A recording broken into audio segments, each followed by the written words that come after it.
మొదటి 3 నెలలు గర్భంతో ఉన్నప్పుడు మామిడి పండు తీసుకుంటే అబార్షన్ అవుతుందా? సో ఇప్పుడు సమ్మర్ సీజన్ వస్తుంది కాబట్టి ప్రెగ్నెన్సీతో ఉండే అందరి ఆడవాళ్ళకి ఉండే కామన్ డౌట్ వచ్చేసి మామిడి పండు కన్జ్యూమ్ చేయడం వల్ల అబార్షన్ రేట్స్ అనేవి ఏమన్నా పెరుగుతాయా అని ఎక్కువగా బాధపడుతూ ఉంటారు.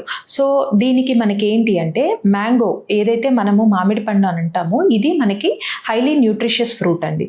సో ఇందులో ఏంటి అంటే మనకి high amounts of vitamin A, vitamin C and other antioxidants కూడా మంచి క్వాంటిటీలో ఉండడం వల్ల ఈ మ్యాంగో ఫ్రూట్ అనేది చాలా హెల్ప్ఫుల్గా ఉంటుంది ప్రెగ్నెంట్ లేడీస్ కన్స్యూమ్ చేస్తే.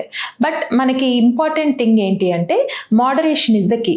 అంటే ఎంత లిమిటెడ్ క్వాంటిటీలో కనుక మనం తీసుకుని ఉంటే దానివల్ల మనకి బెనిఫిట్స్ ఎక్కువగా ఉంటాయి అండ్ సైడ్ ఎఫెక్ట్స్ అనేవి చాలా తక్కువగా ఉంటాయి.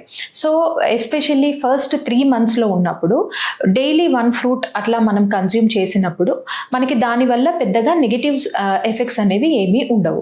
సో దీనికి సింపుల్ గా answer yes, we can select gender in IVF, but it is completely banned in India because there is a strong and strict guidelines for gender selection in India. ఈ act ని PCPNDT act అంటారండి. ఈ act ప్రకారం మీకు పుట్టబోయేది లేదా మీ embryo male ఎంబ్రియోనా లేదా female ఎంబ్రియోనా అని select చేసుకోవటము చట్టరీత్యా నేరం.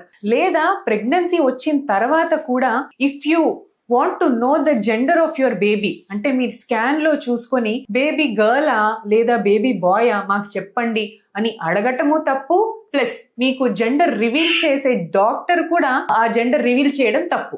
ఓకే, సో ఇది విషయం ఒకటి 100% క్లారిటీ అండి. బట్ పీజీటీ అనే ప్రాసెస్ ద్వారా పీజీటీఏ, పీజీటీఎం ఇలాంటి డిఫరెంట్ టెక్నిక్స్ ఉంటాయి. ఇవి జనరలీ మనం ఇవి ఎందుకు చేస్తాము అంటే బేబీలో ఏదైనా జెనెటిక్ డిసీజెస్ ఉందా, so is the embryo healthy to transfer are not. So genetic condition ని ఐడెంటిఫై చేయడానికి, అబార్షన్ రిస్క్ ఏమన్నా ఈ ఎంబ్రియోకి ఎక్కువ ఉంటుందా, ఇలాంటివి తెలుసుకోవడానికి మాత్రమే మనం ఈ టెస్ట్ ని యూజ్ చేసుకుంటామే తప్ప ఇండియాలో జెండర్ సెలెక్ట్ చేయడానికి ఈ టెస్ట్ 100% యూజ్ చేసుకోము. ఈ రోజు మనం అనోవ్యులేషన్ అంటే అండం విడుదల కాకపోవడము. సో పీరియడ్స్ తో సంబంధం లేకుండా అండం విడుదల కరెక్ట్ టైంకి అవ్వకపోతే దీన్ని అనోవ్యులేషన్ అని చెప్తాం. సో అనోవ్యులేషన్ అనేది ఎప్పుడు జరుగుతుంది, అండం విడుదల కాకపోవడం అనేది ఎప్పుడు జరుగుతుందో తెలుసుకుందాం. సో ఫస్ట్ అండ్ ఫార్మోస్ట్ అండం విడుదల కావాలంటే బ్రెయిన్ నుంచి, మెదడు నుంచి కొన్ని హార్మోన్స్ రావాలి. FSH, LH అనే హార్మోన్స్ బ్రెయిన్ సిగ్నల్ ద్వారా పంపిస్తుంది. ఈ సిగ్నల్ ఓవరీకి అందాలి. సో అండాశయంకి ఈ సిగ్నల్ అందినప్పుడు అండాశయం వేరే హార్మోన్స్ని సెక్రీట్ చేస్తుంది. అలాగే అండం పెరగడం కానీ అండం నుంచి కణం విడుదల అవ్వడం కానీ జరుగుతుంది. సో ఇది నార్మల్ సైకిల్. కానీ కొన్నిసార్లు బ్రెయిన్ నుంచి కరెక్ట్ సిగ్నల్స్ వెళ్ళవు. సో FSH, LH అనే హార్మోన్లో తగ్గింపు కనిపిస్తుంది.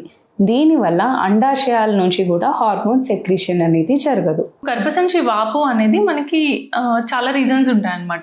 సో దాంట్లో మోస్ట్ కామన్ రీజన్స్ ఏంటంటే గర్భసంచి ఫైబ్రాయిడ్స్ అంటాం, గర్భసంచిలో చిన్న గెడ్డలు ఫామ్ అవ్వడం అనమాట. సో దీనివల్ల గర్భసంచి వాపు ఉండొచ్చు. లేదంటే గర్భసంచి మొత్తం డిఫ్యూజ్ గా వాపు ఉంది అని అంటే కనుక దాన్ని మనం ఎడినోమయోసిస్ అని అంటాం అనమాట. సో ఈ 2 ప్రాబ్లమ్స్ వల్ల మనకి గర్భసంచి వాపు అనేది వచ్చే ఛాన్స్ ఉంటుంది. సో దీని వల్ల మనకి ఏమైనా ఫర్టిలిటీ ప్రాబ్లమ్స్ ఉంటాయి అని అంటే దాని సివియారిటీ బట్టి ఉంటుంది అనమాట. సో మైల్డ్ గా కొంచెమే వాపు ఉంది, గర్భసంచి యొక్క పొరల్లో ఎలాంటి ప్రాబ్లం లేదు అన్న వాళ్ళకి యూజువల్లీ దీనివల్ల ఫర్టిలిటీ ఇష్యూస్ అయితే ఉండవండి. బట్ ఈ ఎడినోమైసిస్ అనేది ఎక్కువగా ఉంది అంటే గర్భసంచి చాలా ఎక్కువ వాపు ఉంది అన్నప్పుడు మనకి దీనివల్ల ఇంప్లాంటేషన్ రేట్స్ అంటే బేబీ అతుక్కునే కెపాసిటీ తగ్గడం కానీ, గర్భసంచి యొక్క బ్లడ్ ఫ్లో అనేది ఇంటర్ఫియర్ అవుతుంది అనమాట. సో దానివల్ల ప్రెగ్నెన్సీ ఛాన్సెస్ తగ్గడం, ఇన్ కేస్ ప్రెగ్నెన్సీ వచ్చినా కూడా మనకి మిస్కారేజ్ రేట్స్ అంటే అబోర్షన్ అయ్యే ఛాన్సెస్ పెరుగుతాయి అనమాట.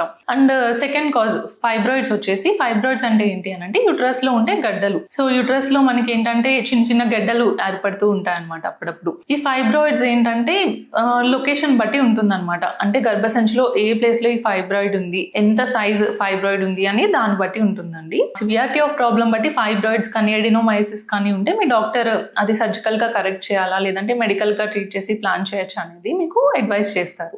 థ్యాంక్ యూ అండి. మనకు ప్రతి మంత్ 1 egg కాదండి, ఎక్కువ ఎగ్స్ చనిపోతూ ఉంటాయి.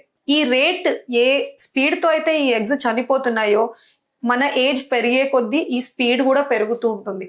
అందుకనే లేడీస్ ప్రెగ్నెన్సీ రావడానికి మాక్సిమం ఛాన్సెస్ వాళ్ళకు లేట్ టీన్స్ అంటే ఒక 18-19 నుంచి 25 మధ్యలో చాలా బెస్ట్ టైం అన్నమాట. ఒకప్పుడు మన ఓల్డర్ జనరేషన్ గ్రాండ్ పేరెంట్స్ ఆ టైం తీసుకుంటే వాళ్ళ పెళ్ళిళ్ళన్నీ చాలా అర్లీగా అయిపోయేవి, అందుకని హ్యాపీగా మాక్సిమం ప్రెగ్నెన్సీస్ అయిపోయేవి సింపుల్గా ట్రీట్మెంట్ లేకుండా. కానీ ఇప్పటి కాలం చూస్తే కరియర్ వేరే రీజన్స్కి చాలా మటుకు మనం డిలే చేస్తున్నాం ప్రెగ్నెన్సీని. ఇప్పుడు ట్రెండ్ ప్రకారంగా మనం నోటీస్ చేస్తే maximum people are trying after 28 or 30 years. So ఈ టైంకి ఏమవుతుందంటే ఎగ్ నంబర్ తగ్గుతూ వస్తుంది, క్వాలిటీ కూడా తగ్గిపోవడం జరుగుతుంది. స్టిల్ 20 to 30 వరకు కూడా ఒక మాదిరిగా ప్రిజర్వ్ అవుతుంది. బట్ 30 తర్వాత నుంచి మన నంబర్స్ ఇంకా ఫాస్ట్గా తగ్గడం స్టార్ట్ అవుతాయి. And 35+ very very fast accelerated decline జరుగుతుంది.